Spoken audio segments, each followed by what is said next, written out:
All right, number 8. The first thing we need to do is recognize that this means the square root of 25 plus the cube root of 320. My 2 becomes my index, my 1 becomes my power. My 3 becomes my index, my 1 becomes my power. And then I have to recognize I can't go any further now because I don't have matching indexes. So we cannot add because they do not have matching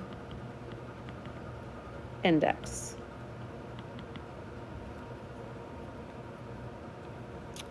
All right, number 9. I'm going to go ahead and erase this so I can use this empty space over here to make my list of factors.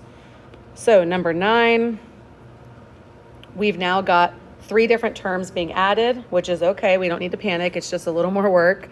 They do have all the same index, so we can proceed to try to simplify. So I'm going to go ahead and start by making a list of factors of 200. And right there, I see a perfect square already. I'm going to keep going and see what else I get. Although 100 is going to be my largest perfect square.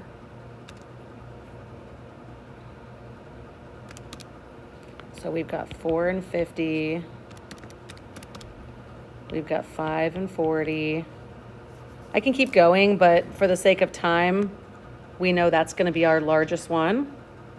So I'm going to come right below this, and we've got the square root of 100. Notice I keep my perfect square. I put that on the left. That way when I make that an integer or a constant, it's all lined up just one underneath the other. So the square root of 100 is 10 square root 2.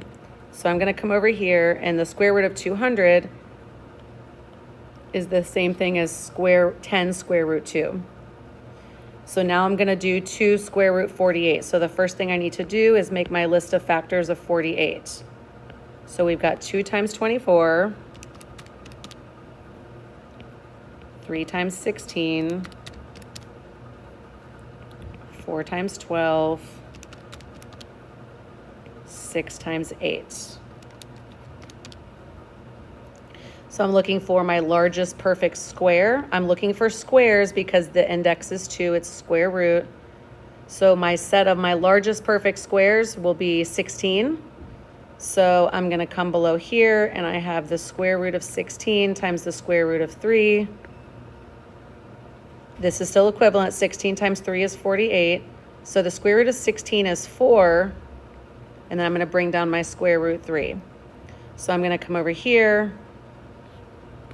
Sorry. That's going to be, oh, I forgot about my 2. Look at what I'm doing. I'm forgetting that. Okay. So let me go back and show you where I messed up.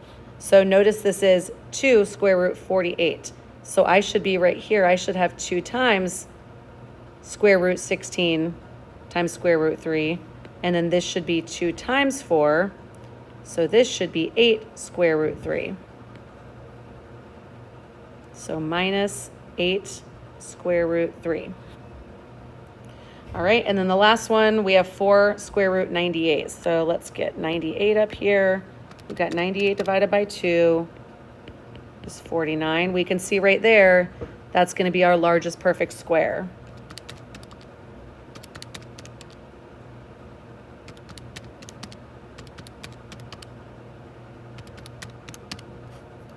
We've got 7 and 14.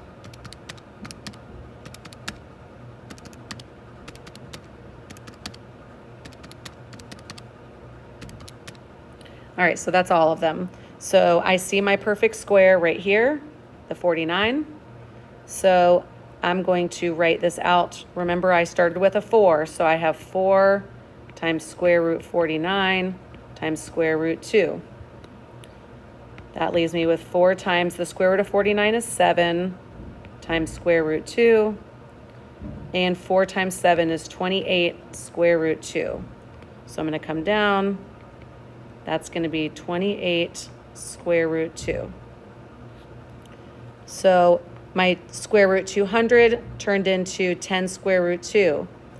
My minus 2 square root 48 turned into minus 8 square root 3, and my plus 4 square root 98 turned into 22 square root 2. So now I see there's two terms here that can be combined. This one and this one. So I've got 10 plus 28. So that's going to give me 38 square root 2. And then my minus 8 square root 3 cannot be combined with this because it does not have the same radicands. So I'm left with this. So only part of it simplified. Okay, so we're left with 38 square root 2 minus 8 square root 3. The 8 square root 3 could not be combined or subtracted from the 38 square root 2 because it does not have a like index. All right, let's do the last one. And we're going to start out by writing those as radicals so we can understand what exactly is happening there. So that's going to give me cube root of 192 plus 2 times the cube root of 81. So let's start this process. We're going to find the factors of 192. Oh, we do see that they have like index, so we can add them as long as we can get like radicands. So factors of 192. We've got 2 and 96. 192 divided by 3. We've got 3 and 64.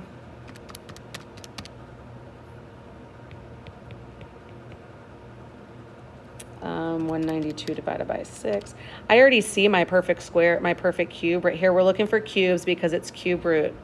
So I'm just going to stop so this video isn't too long. If you feel comfortable going until you find every factor, that's fine too. All right, so I'm going to rewrite this here as the cube root of 64 times the cube root of 3. The cube root of 192 is equivalent to 64 times 3 under cube root. So that's still the product law of radicals. So the cube root of 64 is 4. And then we've got cube root 3. So we've got 4 cube root 3. Now let's see if we can get our 81 down to a radicand of 3. So 81 divided by 3. So we've got 3 times 27. That's going to be my largest perfect cube right there, 27. So I'm going to stop. I know that I have 2, that's coming from this, times cube root 27 times cube root 3. I'm going to simplify now. 2 times the cube root of 27 is 3, cube root 3. 2 times 3 is 6, cube root 3.